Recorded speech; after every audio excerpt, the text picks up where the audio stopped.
opisyal ang Naval Forces ng Western Mindanao. Gawa nito, ang kasabing Chinese fishing vessel ay pinayagan ding magpatuloy sa paglalakbay habang nasa ilalim pa rin ng monitoring. Ayon sa tagapagsalita ng Naval Forces ng Western Mindanao na si Lieutenant Chester Cabaldera, ang pagharang umano ay bunga ng kanilang pagpapalakas sa maritime. Ayos ang mga dapat ayusin, dapat lang maging tungkulin ng bawat mamamayan dito sa atin. Ang pagbabago patungo sa Muli mga kababayan, ang Pangulo ng Republika ng Pilipinas, His Excellency Ferdinand R. Marcos Jr. at ipamalas ang bagong Pilipino at bagong Pilipinas.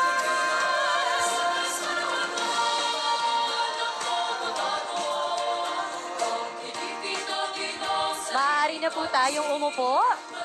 Ngayon, atin namang tawagin si Governor Carlos Jericho L. Petilla para sa kanyang mensahe.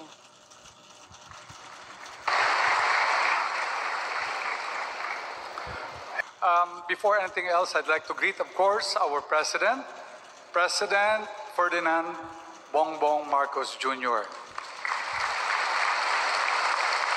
At lahat ng kasamahan, mga secretaries, local officials, national officials, magandang hapon sa ating lahat. This will be short. Pakwentuhin mo lang ako ng maikli lang na kwento. Kung okay lang, Mr. President, ikukwento ko, yung 2 years ago, nag-usap kami ni Presidente, tumatakbo pa siya noon. Pumunta kami ng Bacolod. Wala naman akong hiningi. Sabi ko, mag-alyansa tayo, pero isa lang hinihingi ko. Huwag mong pababayaan ang Leyte. Kasi taga Leyte ka rin.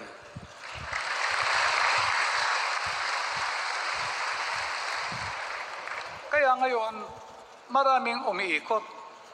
Bakit? Kasi tatakbo ng kung ano-anong posisyon. Ikot sila ng ikot. Bisita sa atin, bisita sa mayor. Pero si Presidente, eto, ikot ng ikot. Hindi naman siya tatakbo. Ang ibig sabihin lang yan, umiikot siya dahil hindi kampanya, tapos ng kampanya niya. Umiikot siya para harapin kayo at suklian yung suportang binigay ninyo sa nakaraan na eleksyon. Ang pag-ikot niya ay serbisyo, hindi kampanya.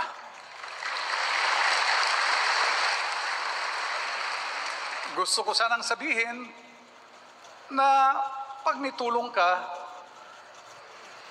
unahin mo at damihan mo ang Leyte kasi taga Leyte ka. Kaya lang maraming hindi taga Leyte dito. May taga Davao, may taga Valenzuela, baka magalit.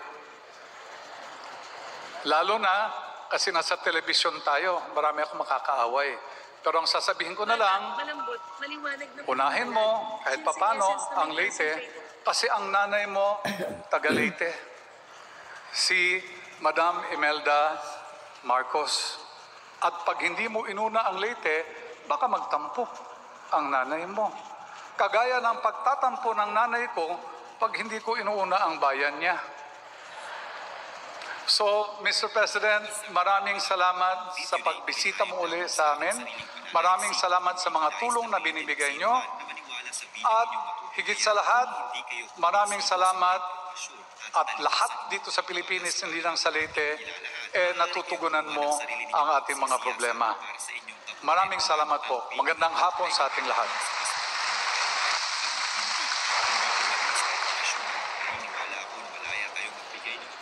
Maraming salamat po, Governor Petilla. Sa puntong ito, inaanyayahan po natin si House Speaker Ferdinand Martin G. Romualdez para sa kanyang mensahe at upang ipakilala ang ating panauhing pandangan.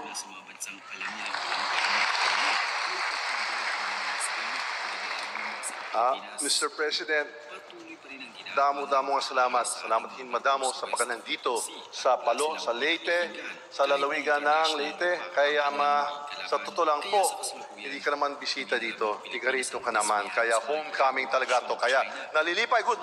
Lahat ng mga Leyteño at ng mga Waray. At siyempre naman sa lahat ng mga ating mga mga leaders dito sa buong rehiyon at saka yung mga national leaders. Damo-damo salamat din kay lahat itong mga programa na inilalata ngayon, yung mga AICS, mga tupad, ito yung presidential assistance para mga magsasaka at sa mga isda ay talagang napakaganda. At tama po yung sinabi ni Governor. Pero sa totoo lang, tuloy ang kampanya. Tuloy pa rin ang kampanya ni President Ferdinand R. Marcos Jr.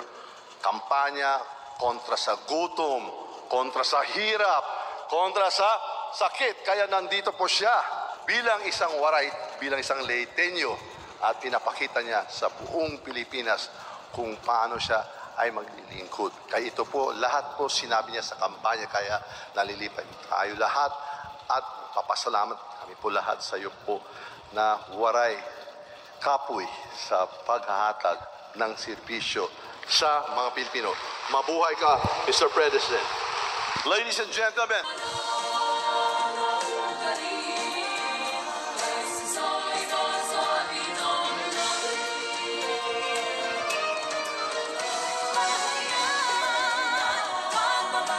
Mama, inaanyayahan po natin si Palo Leyte Mayor Remedios Martin L. Petilla upang magbigay ng kanyang pambungad na talumpati.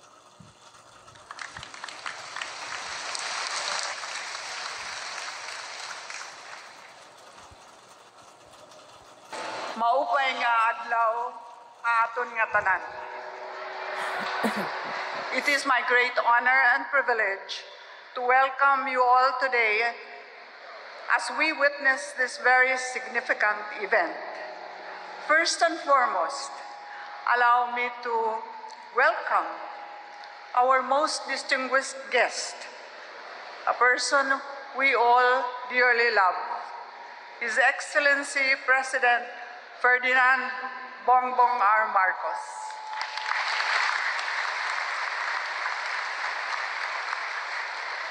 And all the public officials who are here today, and to all of you.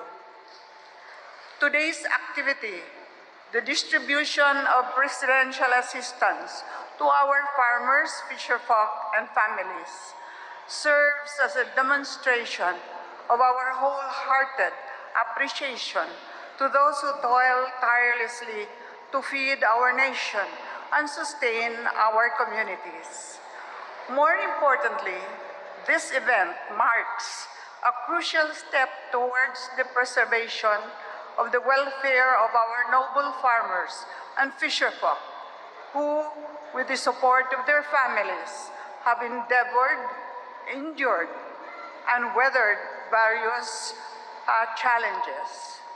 As the impact of this assistance reverberates far beyond the individual beneficiaries, extending to the broader scope of our society and economy, our heartfelt gratitude and thanks to the leader of our nation for recognizing, supporting, and uplifting these unsung heroes who play a vital role